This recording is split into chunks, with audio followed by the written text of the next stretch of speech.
And then the other big thing that they have to shit all over are the wonderful people that are being blown up on these fishing boats, I guess. Pleasure craft. What's your pleasure? What are they, houseboats, cruise ships, a booze cruise going from Venezuela to the United States? Is that what they're doing now?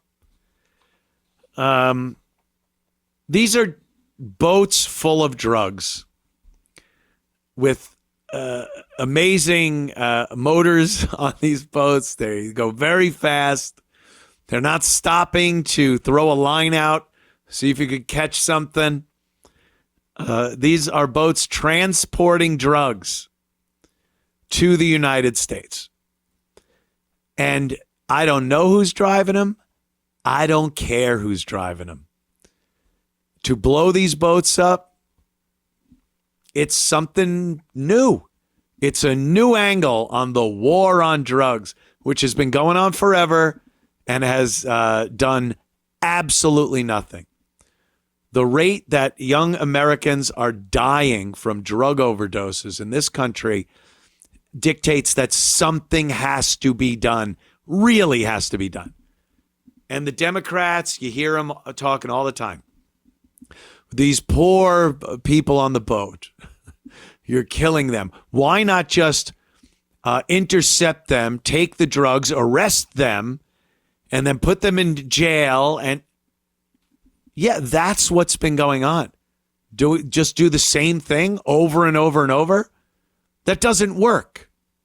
It does not work. You think the cartel leaders give a that Ramon is rotting away in an American prison because he got caught? You think that's going to stop him from getting Juan to drive the boat next time? It is a long line of people ready, willing, and able to drive the fucking boat. Unless maybe you start blowing the boats up. Then they might have a harder time finding people to actually drive these boats.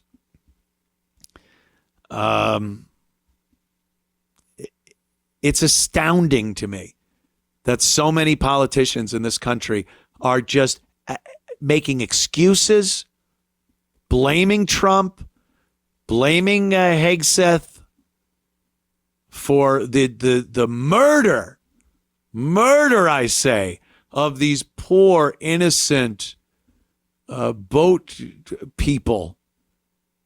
What do they call them? Ship victims of shipwreck? Shipwreck victims?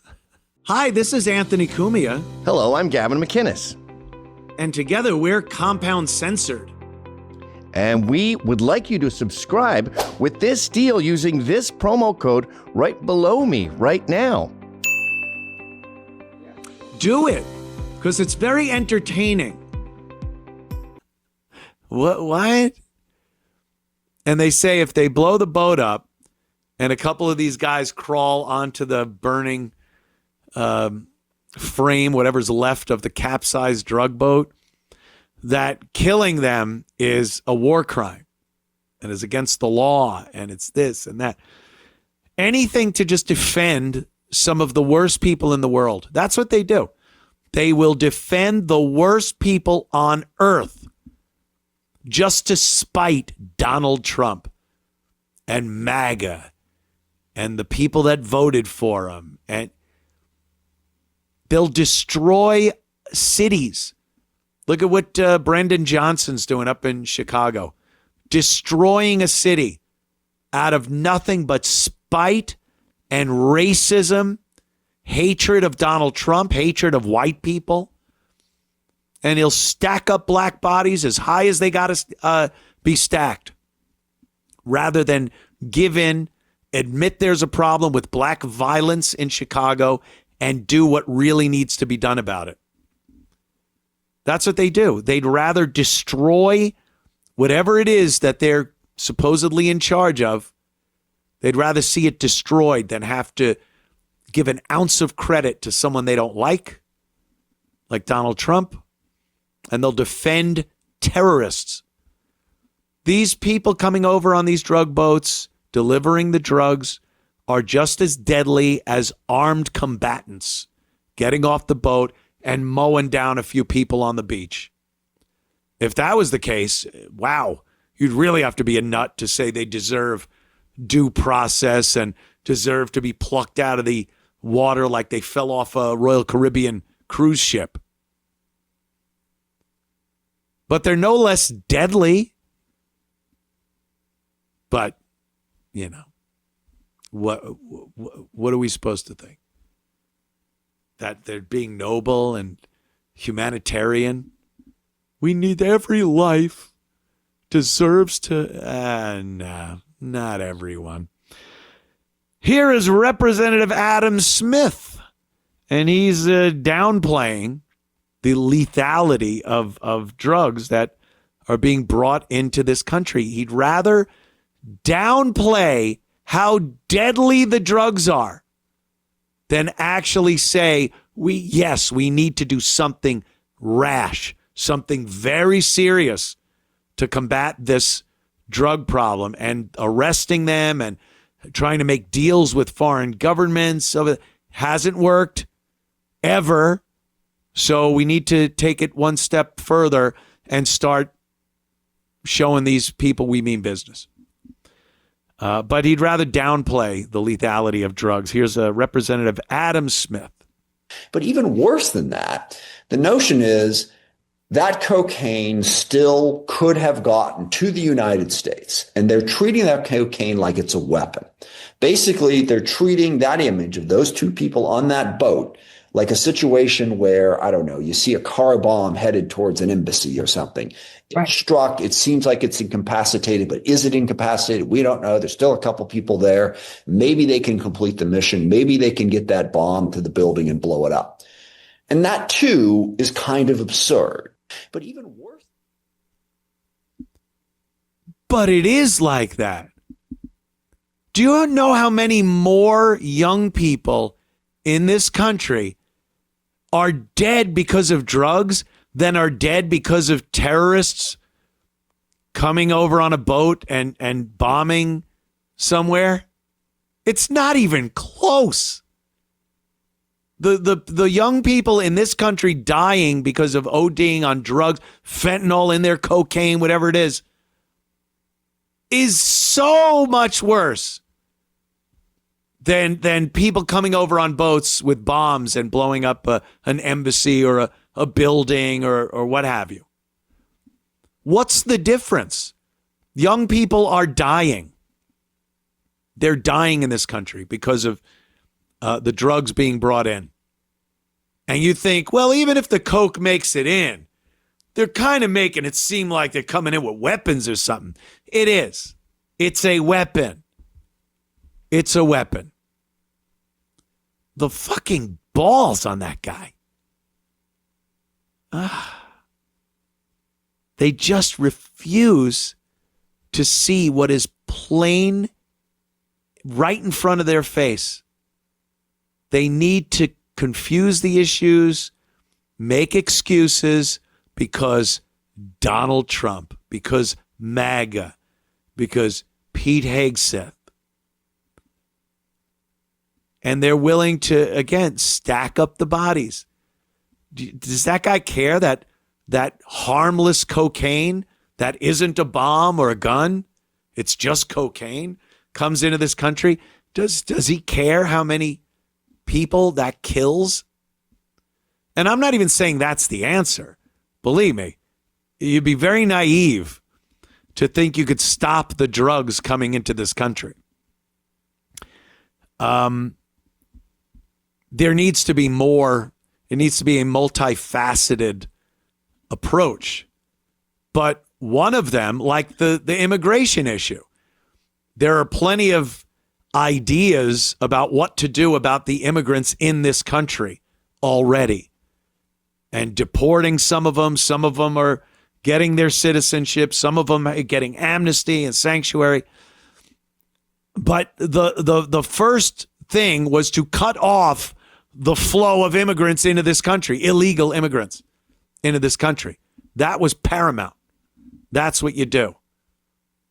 if you have a hole in the boat, fix the hole in the boat, then start bailing the water out. Or do it both at the same time, but you don't do it, backwards. You got to fix the hole in the boat. So, blowing up these drug boats coming in, it's a start. It sends a message. I think I said this, was it Sunday night's show? That there's more to it than just blowing up the boats of drugs. Like, all right, that's how many tons of drugs was that? Let's subtract it from the total amount that comes into the country. And you'd go like, wow, that really isn't that much. There's still a fuckload of drugs coming in the country. Yeah, but that isn't the 100% total mission with blowing these boats up. Is just getting rid of that amount of drugs. It's to scare the shit out of the people that have to get on those boats that the cartel leaders are sending to bring those drugs over. Maybe they'll say, fuck el fucko el uo. And, see what happens. It's one approach, something that hasn't really been tried before. And the problem is so extreme that it really needs to be addressed with something this serious. But, Adam Smith, he's got his own ideas. It's just coke. Why are you treating these people like they're coming in with something deadly like a bomb or guns? It's just fentanyl-laced cocaine or... It never ends, does it? And then there's this lovely story. A child killer. Hey, do you need any more when it comes to how someone should be treated in the judicial system? Is there anything you could add to child killer that should reduce that person's sentence or give them any leniency? I think if you're a child killer, you should be killed. That's a great trade-off. You got a child, they got quite a few years ahead of them.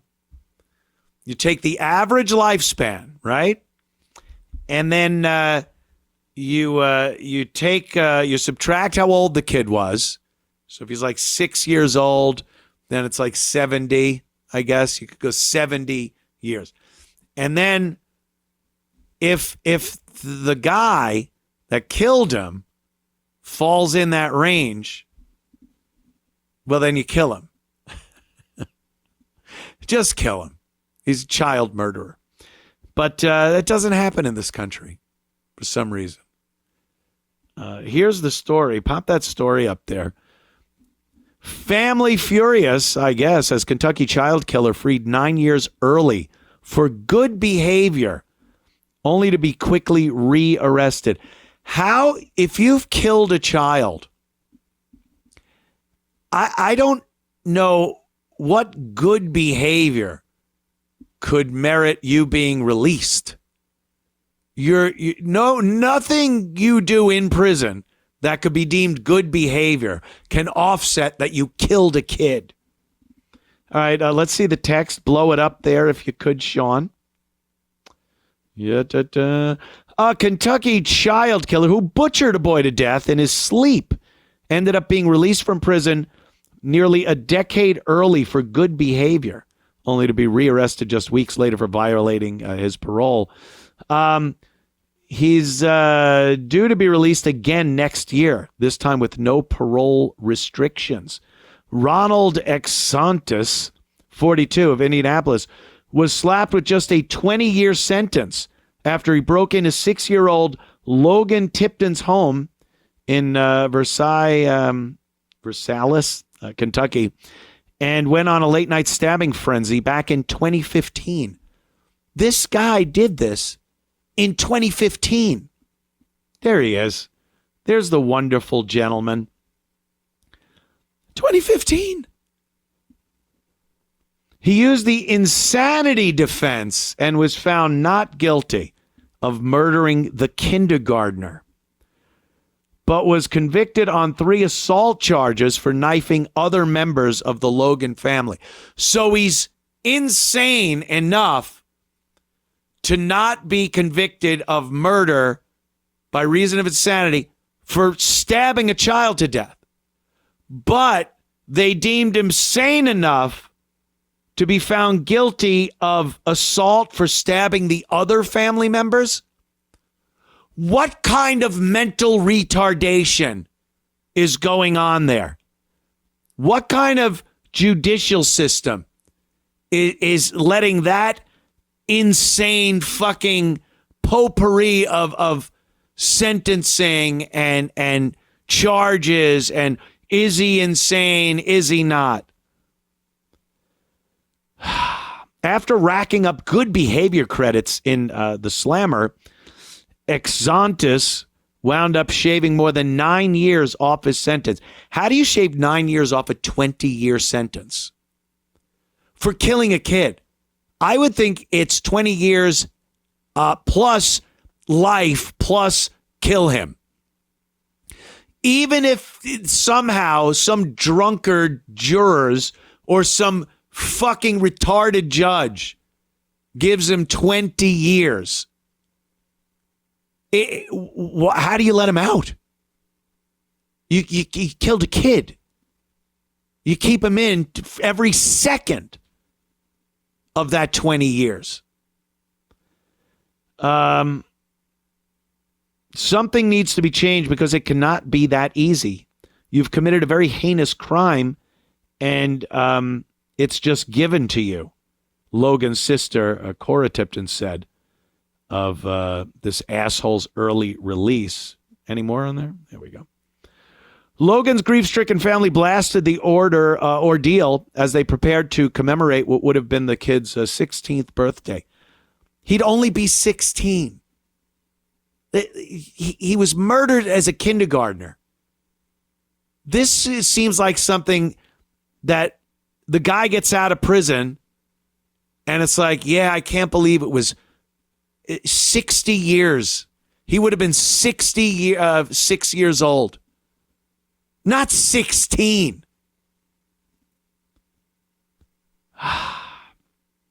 Exontis was cut loose from Kentucky prison on October 1st and moved to Marion County, Florida. Sunshine State officials said. He was rearrested just 8 days later after he failed to register as a convicted felon with the local sheriff's office within 48 hours of arriving, as required by conditions of his parole. So they couldn't even get him on anything else. Little white kid stabbed to death by a big fucking black savage. He's since been extradited back to Kentucky, but a second quirk in Kentucky's prison regulations means that he could get out again next year, this time with no parole. The family, as well as state lawmakers, are now pushing for reforms. Why does it need to be reformed? Who made it this way in the first place? How did that happen? I'm sure at some point in Kentucky, if you killed a kid, you were being killed, strung up. Who changed that? What changed that? Now pushing for reforms, Kentucky's mandatory re-entry supervision law. Oh, is that it? Reforms to Kentucky's mandatory re-entry supervision laws. So they have a mandatory law that they have to be re-entered into society in a bid to crack down on how much good time can be factored in before being released. Anecdotally speaking, I've seen people get good time credit for learning to play guitar. It was considered an educational credit, which reduced the time of sentence. In Exontis' case, he was given 5 years good credit for following the rules, 2 years for exceptional meritorious service, and 10 months for educational programs he completed. Meanwhile, State Rep Jason Neems is trying to introduce Logan's Law. How many kids' names have to be put in front of a law before they fucking make the original laws right? So shit like this doesn't happen. To ensure those found guilty by reason of insanity are sent to a mental health facility. not a mental health facility, a mental institution, a prison for the mentally insane, like Batman, like Gotham City. That's what we need. A Gothic building with bars and wrought iron and horrible staff, nurses and doctors, and they put him in there, and it's literally just screaming all day, screams of pain from the lobotomies and electroshock and cattle prods. Holy mackerel. We need to make sure we clean it up. To say that if a jury finds that you've committed the crime, but that you can't be held responsible and go to prison because you were insane at the time, which, by the way, we need to limit in and of itself. Yeah.